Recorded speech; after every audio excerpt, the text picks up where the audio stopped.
Здравейте, благодаря за интервюто на вашата медия и поканата. Ще гледам възможно най-кратко да обясня какъв е проблема с капиталния ремонт на Спарухов мост. За мен не е реалистично да се очаква, че средства за пълен капитален ремонт на Спарухов мост могат да бъдат осигурени от държавния бюджет. Трябва да се мисли за нисколихвен заем от Брюксел за извършване на пълен капитален ремонт на Спарухов мост. Незабавно трябва да се кандидатства и да се планира и финансиране от Брюксел за строителство на втори градски мост. За съжаление, нито МРБ, нито АПИ и нито даже община Варна днес имат нужните подготвени специалисти с установени работни контакти в Брюксел. По тази причина няма как тези нужни ни европейски финанси от Брюксел, които могат да се ползват както за капитален ремонт на моста, така и за техническа помощ за реализация на технически проект за втори мост, да се получат и да се реализират в краткосрочен хоризонт поне до 2-3 години. Скептичен съм, че капиталният ремонт на Спарухов мост може да стартира по-рано от 2025 година. Защо? Ние с АПИ и МРБ нито имат планирано геодезично заснемане на моста, което изцяло липсващо и не е направено, нито имат планирано да се направи нужната оценка за сеизмична устойчивост на конструкцията на моста. Неясно по какви причини не е направена от 2006 година до сега тази оценка на сеизмична устойчивост на конструкцията. Без тези инженерни обследвания и направената оценка не може да се направи и технически проект за пълен капитален ремонт на моста реалистичен. За мен настоящия министър на МРБ или не е наясно въобще какво трябва да се направи от капитален ремонт на Спарухов мост, или целта е да се прехвърли за пореден път решението на проблема с ремонта към нов министър.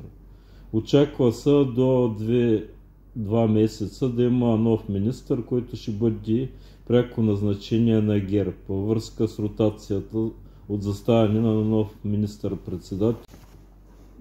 Явно изцяло ще се върви отново към частичен ремонт на моста, на пътното платно в неремонтирани участъци на моста с частично финансиране на ремонта. Голяма е вероятността МРБ да се изпряла на последния посочен вариант. Явно никой няма намерение сериозно да се отнесе към капиталният пълен ремонт на моста с цел той да бъде направен в хоризонт до 2 или 3 години.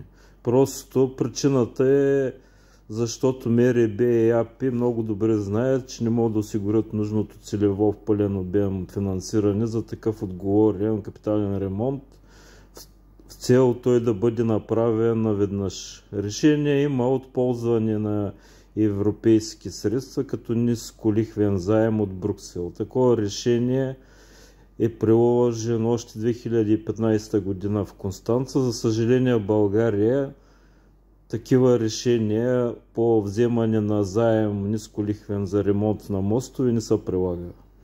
За да се реши проблема с капиталния ремонт на Спарухов мост окончателно, планиране и гарантиране на цялостно финансиране от Брюксел, аз призовавам да се организира най-накрая експертна работна среща между експерти на МРБ, експерти на АПИ, експерти от Брюксел, експерти от Университета по архитектура, строителство и геодезия, също наши експерти от Клъстер Черноморска икономическа зона, експерти от Германия и САЩ с практичен опит по подобни капитални ремонти, а също и европейски фирми, които се занимават с обследване на такива мостове, и експерти от община Варна, които се надявам те да имат. Нека видим нагледно на тази експертна среща дали държавните институции, министерства, ресорни служби в България имат въобще нужните експерти да планират такъв обемен ремонт в изпълнение до 2-3 години. Проблема за мен не е само в финансирането изцяло на капиталния ремонт. Друг важен проблем е, че буквално липсват специалисти по менеджмент от организация на подобни сложни ремонти в България. За мен това е основната причина от липса на такива специалисти, както в АПИ, така и в МРБ. И ще дам един пример. За последните 10 години, докато нашите държавници в България и местна власт умуват къде да намерят и как да намерят средства за капитален ремонт на Спарухов мост, в община Констанца реализираха 2 нови моста с европейски инвестиции. Не един, а 2 нови моста. Може да си представите колко сме назад от България. Не само това, те още 2015 година взеха нисколихвен заем от Брюксел и направиха пълен капитален ремонт с пълна модернизация, с поставяне на модерна система за мониторинг и контрол чрез заем от Брюксел.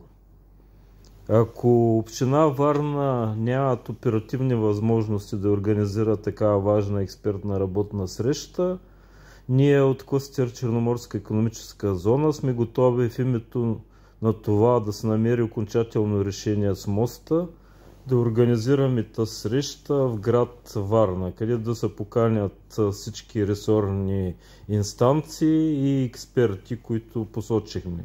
Също при условие, че община Варна няма установени контакти в Брюксел, сме готови да съдействаме с наши работни контакти, установени в Брюксел, с експерти. Тези експерти да присъстват на тази среща с цел да обяснят финансовите възможности от ползване на европейски финансови инструменти. Това е, което мога да кажа. Инициативата за мен трябва да е изцяло на община Варна. Само така проблема с пълния капитален ремонт може да се реши в рамките на 2-3 години. Това е, което мога да кажа.